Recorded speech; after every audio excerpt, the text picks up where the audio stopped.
Iran से मिले ceasefire प्रस्ताव पर ट्रंप भड़के हुए हैं और उन्होंने ईरान को धमकी दे दी है कि युद्ध में जो नहीं होना चाहिए था वही होगा। ट्रंप ने ईरान के प्रस्ताव को कचरा कहकर खारिज कर दिया। इधर ईरान ने ट्रंप के बयान के बाद 12 देशों से बदला लेने का ऐलान कर दिया है। ईरान के कमांडर इब्राहिम रेजाई ने परमाणु हथियार ग्रेड यूरेनियम बनाने की चेतावनी दे डाली है, जिसके बाद अमेरिका ने परमाणु पनडुब्बी को खाड़ी में भेज दिया।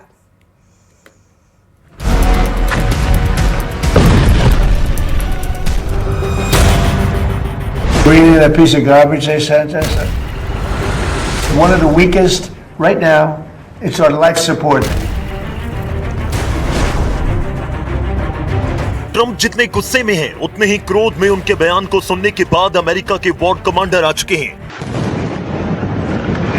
सुप्रीम लीडर मुस्तफा की कोर टीम ने ट्रंप के भड़काऊ बयान के जवाब में धमकी दी कि अमेरिका ईरान को एटम बम बनाने के लिए उकसा रहा है।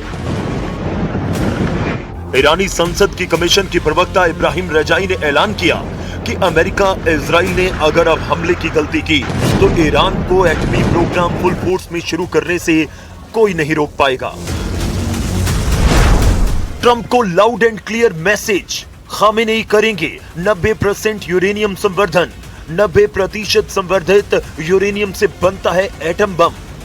अभी ईरान के पास 60% शुद्धता का यूरेनियम, मतलब केवल 30% का इजाफा, और फिर ईरान करने लगेगा एटमी धमाका। ट्रंप और नेतन्याहू के ताजा बयान से ईरान वॉर मोड में आ चुका है। नेतन्याहू ने 60 मिनट लंबे इंटरव्यू में ईरान पर होने वाले हमलों की टाइमलाइन साझा की। नेतन्याहू ने इंटरव्यू में बताया कि खाड़ी युद्ध कब तक नहीं रुकेगा। इजराइल की तरफ से ऐलान हुआ कि युद्ध रुकने की शर्त ईरान के एटमी प्रोग्राम की सफाई पर ही पूरी हो सकती है। नेतन्याहू ने यह भी साफ कर दिया कि हिजबुल्लाह का खात्मा भी उनके लिए उतना ही अहम है जितना ईरान का atom bomb. Is it possible, Mr. Prime Minister, that the war with Iran could end, but the war with Hezbollah could continue? That these would be separate and divergent battlefields? They should be. What Iran would like to do is to say, no, you know, if we achieve a ceasefire here, we want a ceasefire They do, yeah. Clearly. You know why? Because they want Hezbollah to stay there and continue to torture Lebanon, continue to hold its people hostage, and continue Will you accept that? No. Israel के हमले Lebanon में जारी हैं। Israel ने Iraq front active कर रखा है, इसलिए अब ईरान ने भी सीज फायर की कोशिशों को साइड में रखकर युद्ध पर अपना पूरा जोर लगा दिया है। 37 दिनों में 2000 हमलों से ईरान ने जब 12 देशों को दहलाया, तब अमेरिका ने सीज फायर किया।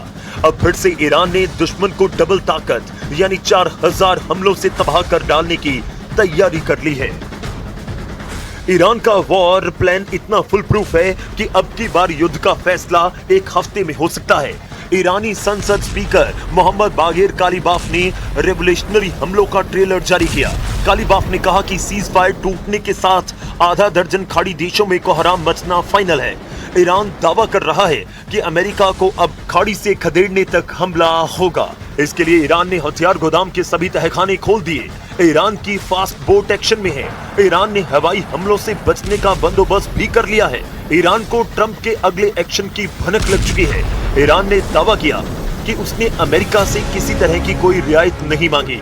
ट्रंप के भेजे सीज फायर प्रस्ताव में ईरान ने अपने अधिकारों की बात कही, जिसे ट्रंप ने कचरा कहकर मुस्तफा खामेनेई को गुस्सा दिला दिया है।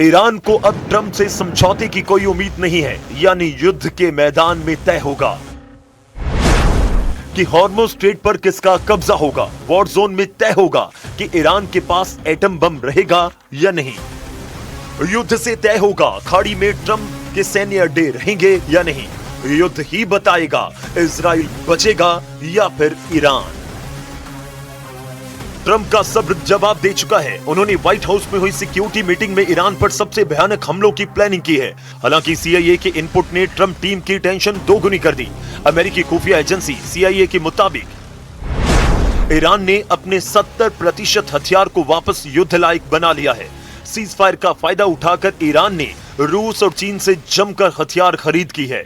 ईरान ने अपना रेडार सिस्टम को भी ठीक कर दिया है। ईरान ने अंडरग्राउंड बैलिस्टिक मिसाइलों के जखीरे में जबरदस्त इजाफा किया। यही नहीं, ईरान ने रसद और ईंधन का भी स्टोरेज जमा कर लिया। ईरान लंबे युद्ध की तैयारी में है, क्योंकि जब तक युद्ध को लंबा खींचा जाएगा तब तक ईरान का पलड़ा भारी रहेगा। पहले राउंड में भी ईरान ने इसी रणनीति से ट्रंप को झुकने पर मजबूर कर दिया था। खासकर हॉर्मुज में सुपर पावर को पीटकर ईरान ने निर्णायक बढ़त बनाई। इसलिए ईरान ने अब हॉर्मुज पर कब्जे का दायरा बढ़ाना शुरू कर दिया है।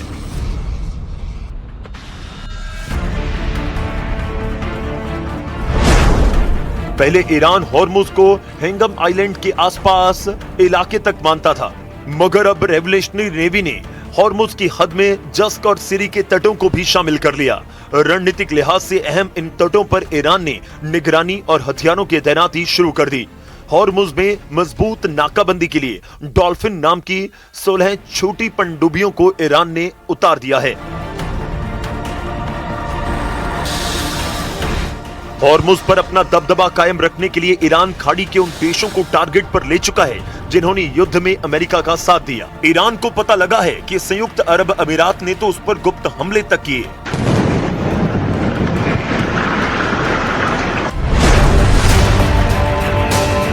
अमेरिकी अखबार वॉल स्ट्रीट जर्नल की रिपोर्ट में बड़ा दावा किया गया। रिपोर्ट के मुताबिक संयुक्त अरब अमीरात ने चुपचाप ईरान के अंदर कई सैन्य हमले किए।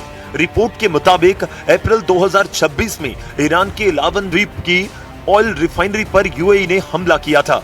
बताया गया है कि ईरान की तरफ से यूएई के एयरपोर्ट, बंदरगाह और ऊर्जा ठिकानों पर हुए मिसाइल और ड्रोन हमलों का बदला लेने के लिए यूएई ने अटैक किया था। यूएई ने ईरान पर जंगी जेट से मिसाइलों की बौछार की थी।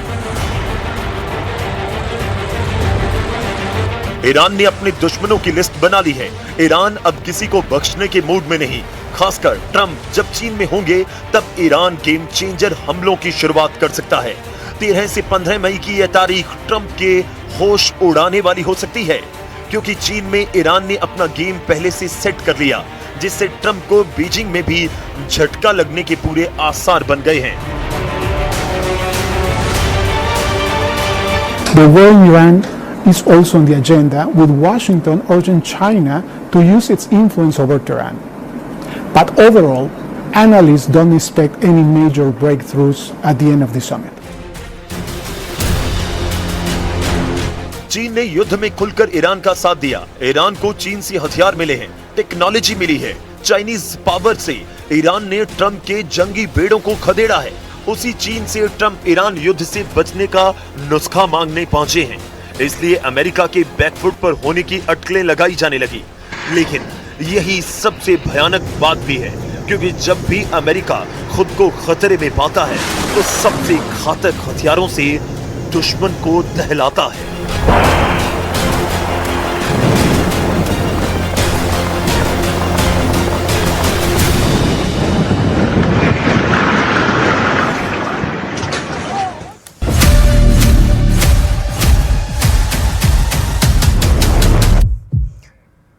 और पुतिन के युद्ध खत्म करने के दावे के बीच यूक्रेन ने रूस पर ड्रोन हमले का आरोप लगा दिया है। यूक्रेन ने मॉस्को की तरफ से 200 से अधिक ड्रोन हमले की बात कही है। जेलेंस्की का आरोप है कि विक्ट्री डे परेड से पहले और बाद में भी रूस ने हजारों बार सीज फायर का उल्लंघन किया।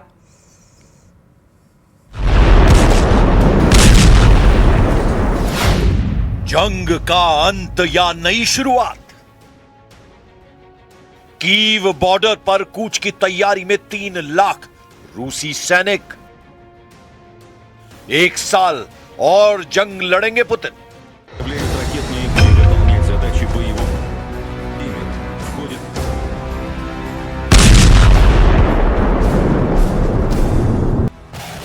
युद्ध की दुनिया की समझ रखने वाले इस तस्वीर को तेजी से वायरल कर रहे हैं। इस तस्वीर को लेकर बड़ा दावा किया जा रहा है, और यह वही दावा है जो रूस यूक्रेन को और तेज भड़का सकता है। रिपोर्ट के मुताबिक यूक्रेन के खिलाफ युद्ध में पुतिन 3 लाख अतिरिक्त सैनिकों की तैनाती करने जा रहे हैं। दावा किया जा रहा है कि युद्ध से बढ़ते आर्थिक बोझ और जनता के इंटरेस्ट को देखते हुए क्रेमलिन ने अभी तक इस पर फैसला नहीं लिया है। पुतिन ऐलान कर चुके हैं कि यूक्रेन युद्ध जल्दी ही खत्म हो जाएगा, लेकिन ग्राउंड से आई तस्वीरों ने रूस के पूरे दावे को उल्टा कर दिया है। बैटल ग्राउंड पर ड्रोन और मिसाइलों की आवाज ने जंग को और विस्फोटक दौर में पहुंचा दिया है। तो क्या पुतिन ने ट्रंप को धोखा दिया, या दोनों के बीच अपने अपने मोर्चे पर जंग लड़ने पर डील साइन हुई? रूस की विक्ट्री डे परेड से पहले अमेरिका के प्रेसिडेंट डोनाल्ड ट्रंप ने रूस और यूक्रेन में 72 घंटे के सीज फायर का दावा किया। इसे उन्होंने युद्ध खत्म करने की दिशा में पहला कदम बताया, लेकिन जंग ना मॉस्को में विक्ट्री डे परेड से पहले खत्म हुई, ना उसके बाद रुकी।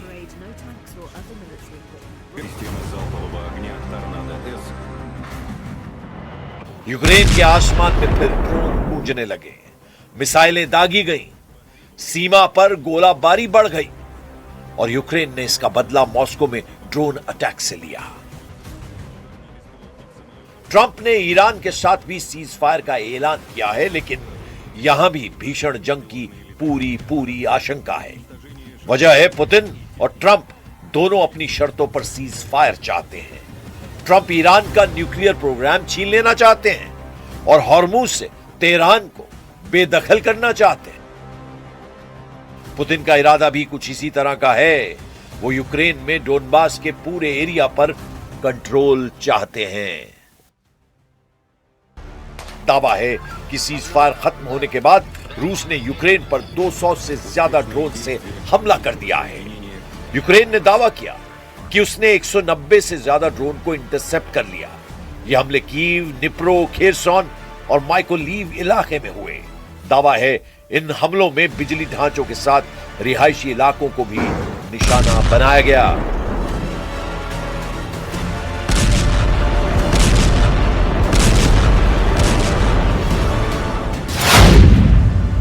पुतिन का इरादा कुछ नेतन्याहू के प्लान की तरह है। नेतन्याहू लेबनान में बफर जोन बनाना चाहते हैं और पुतिन डोनबास में, और दोनों के इस इरादे ने जंग की टाइमलाइन को लंबा कर दिया। एक तरफ पुतिन दावा कर रहे हैं कि युद्ध अंत की ओर बढ़ रहा है, दूसरी तरफ कीव ने आरोप लगाया कि रूस ने सीजफायर का सम्मान नहीं किया। तो मॉस्को ने जवाब दिया कि यूक्रेन ने हमला किया तो पलटवार हुआ। कि क्या ट्रंप का सीजफायर सिर्फ एक राजनीतिक शो था? क्या पुतिन ने दुनिया को शांति का सपना दिखाकर फिर युद्ध शुरू कर दिया? या फिर दोनों देश अब शांति नहीं, आखिरी निर्णायक लड़ाई चाहते हैं? На фронті не було тиші, були бойові дії. Ми все це зафіксували, безумовно. Бачимо і те, що Росія не має наміру цю війну завершити. Ми готуємось до нових атак, на жаль. Але мир повинен бути. Ми працюємо саме на це. Захист України, незалежність України, безпека для наших людей – це найважливіше.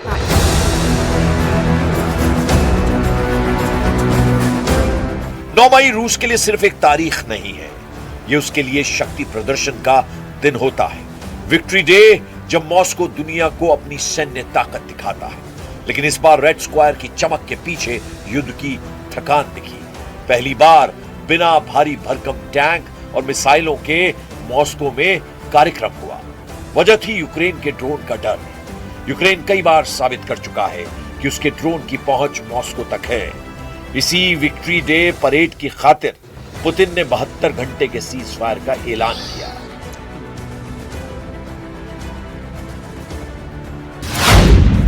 सीज फायर का मकसद था विक्ट्री डे के दौरान तनाव कम करना और बातचीत के लिए माहौल बनाना।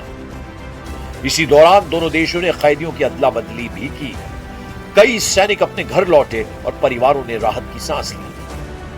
दुनिया को लगा कि शायद 4 साल से चल रही जंग का अंत हो सकता है। लेकिन जमीन पर कहानी कुछ और थी, क्योंकि सीज फायर वाली डील कागजों पर थी और बॉर्डर पर गोलियां गूंज रही थी। Центр в зоне специальной военной операции достигает системы залпового огня «Торнадо-С». शहरों पर मिसाइलें बरस रही थी और ड्रोन अटैक हो रहे थे। ज़ेलेंस्की ने सीज फायर पर सवाल उठाए और कहा कि ऐसा नहीं हो सकता कि रूस जंग में छुट्टी मनाए और हमारे लोग मारे जाएं। Ми будемо діяти абсолютно дзеркально. Сьогодні вони почали добу з обстрілів на фронті. Була штурмова активність, застосовуючи дрони. Вчора вони завдавали ще більше повітряних ударів. Були наші дзеркальні відповіді. А завтрашній день залежить від того, що ми почуємо сьогодні. ग्राउंड रियलिटी बेहद जटिल है। यूक्रेन के पलटवार ने रूस के मिशन को झटका दे दिया है। रूस ने पिछले महीने यूक्रेन के कुछ छोटे इलाकों में बढ़त हासिल की, लेकिन रिपोर्ट में दावा किया गया कि मॉस्को ब्रिगेड की रफ्तार बहुत धीमी पड़ गई है और इसके पीछे वजह है लंबा युद्ध और वॉरफेयर स्ट्रैटेजी में बड़ा बदलाव। यूक्रेन को लगातार पश्चिमी हथियारों की मदद मिल रही है और यूक्रेन अपनी जंग को एआई बेस्ड ड्रोन वॉरफेयर में बदल रहा है। ड्रोन अब इस युद्ध का सबसे बड़ा हथियार बन चुके हैं। जंग में अब टैंक कम दिख रहे हैं, लेकिन आसमान किलर मशीन से भर रहे हैं। लेकिन दोनों देशों की चुनौती अलग अलग है। रूस सैनिकों की कमी से जूझ रहा है और यूक्रेन के इंफ्रास्ट्रक्चर तबाह हो रहे हैं। दोनों देशों की अर्थव्यवस्था पर भी भारी दबाव है, लेकिन कोई भी पीछे हटने को तैयार नहीं है।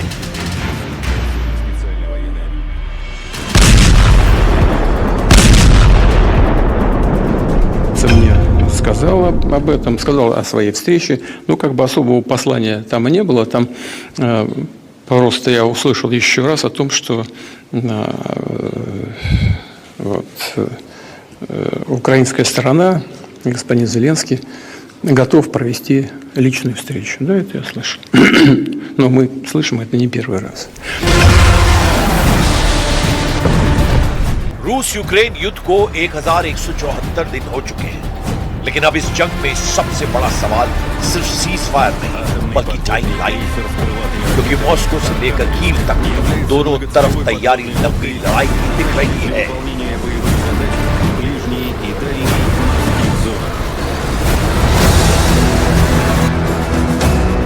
रिपोर्ट में दावा है कि युद्ध में अब तक रूस को 3,52,000 से ज्यादा सैनिकों का नुकसान हुआ है, जबकि यूक्रेन के 1,40,000 से ज्यादा सैनिक या तो घायल हुए हैं या मारे गए हैं।